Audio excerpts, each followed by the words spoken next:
All right, whenever you're ready, I'm ready. Alright, ready, set, go.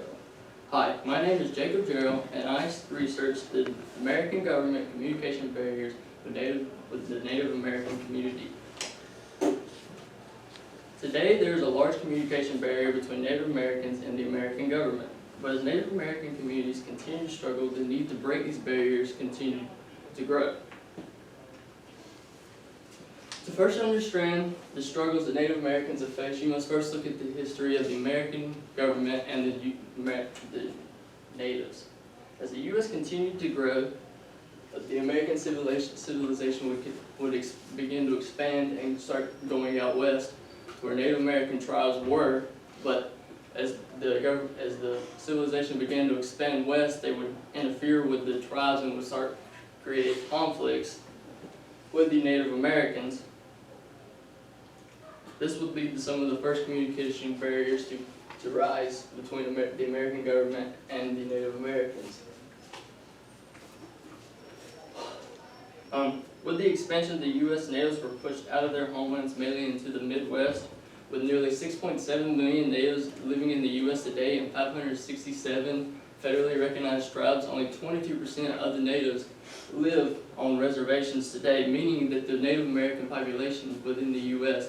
is very spread apart. This is leading to the Native American population not being as strong as what they once were when they were together.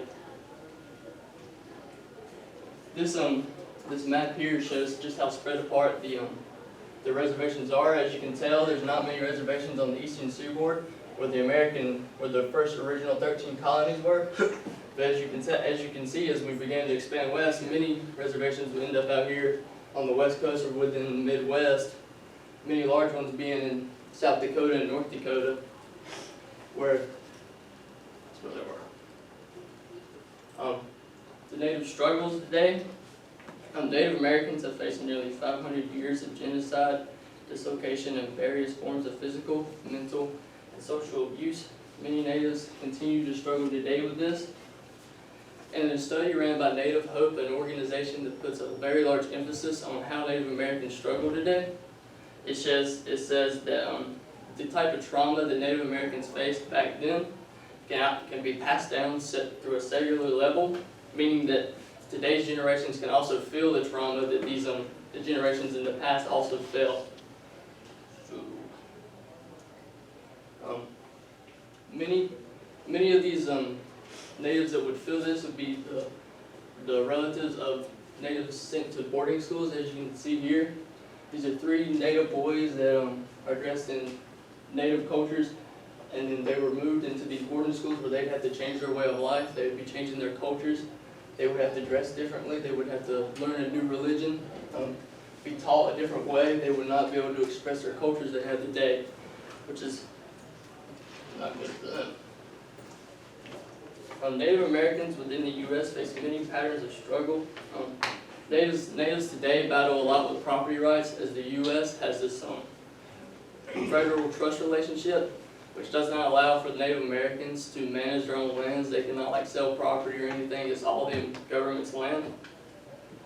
Native Americans today also have high rates of poverty, dislocation, isolated geography, poor education and nutrition, poor sewer systems, and very unhealthy living conditions. This chart here shows just how American Indians struggle today. In South Dakota, from 2009 to 2013, from the working age of American Indian, you can see the white race nearly doubles the amount of American Indians working today, and people of color and just South Dakota as a whole, just is over the American Indians. This chart here also shows how the American Indians' poverty level is so much higher. It nearly triples the white population in South Dakota as a whole. And I mean, really and truly, the American Indian nearly doubles almost every other racial group except for the black population, showing just how much in poverty American Indians really are. Solutions. One major solution is to teach younger generations their native cultures. Because today in this world, we really do forget about native cultures and all their struggles. We just look at them as like a smaller child. We don't really pay attention to them. But if we were to teach younger generations of their native cultures, they would give the Native Americans a voice to share their struggles, to allow them to have a better chance at life. Also, if we provide younger generations with more communication and higher technologies, it will allow them to advance their way of life. It will allow them to have a higher education, have more job opportunities, and also allow for them to have better chances at pursuing a career they would like with a higher education. Providing but while my solution can provide many ways, there's also very many limitations that come with this. One is still the barrier of communication between the American government and the Native Americans today. I mean, to this day, we don't have very much communication with Native Americans, and if we could break this barrier of communication, it would allow for us to help the Native Americans instead of just leaving them high and dry. Also, the struggle the government to govern. In the stimulus packet, the article, the struggle to govern the commons, the article shows how it is hard for the government to pass a law that can help one group, but it can upset the balance.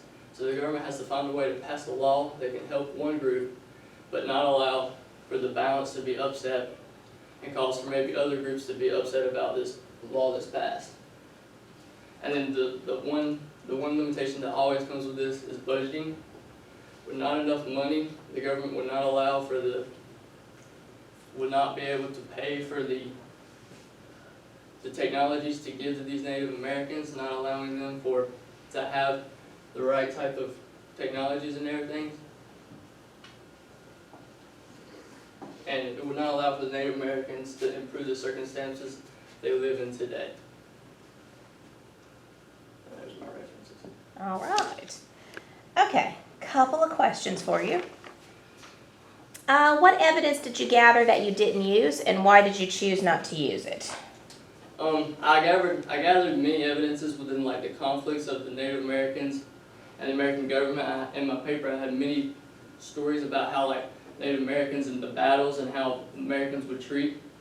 But I didn't really put that in there because I figured that if I could just explain how the conflicts affected the Native Americans in such a negative way, I wouldn't have to put it in there. Okay. And let's see. If you had more time, what additional research would you conduct related to your issue? I would conduct more research on how new technology could affect how it could possibly be. I didn't really have the chance to research that. I think it would have helped my argument a lot more, and it would have helped me have a better solution, allowing me to hopefully get a better grade.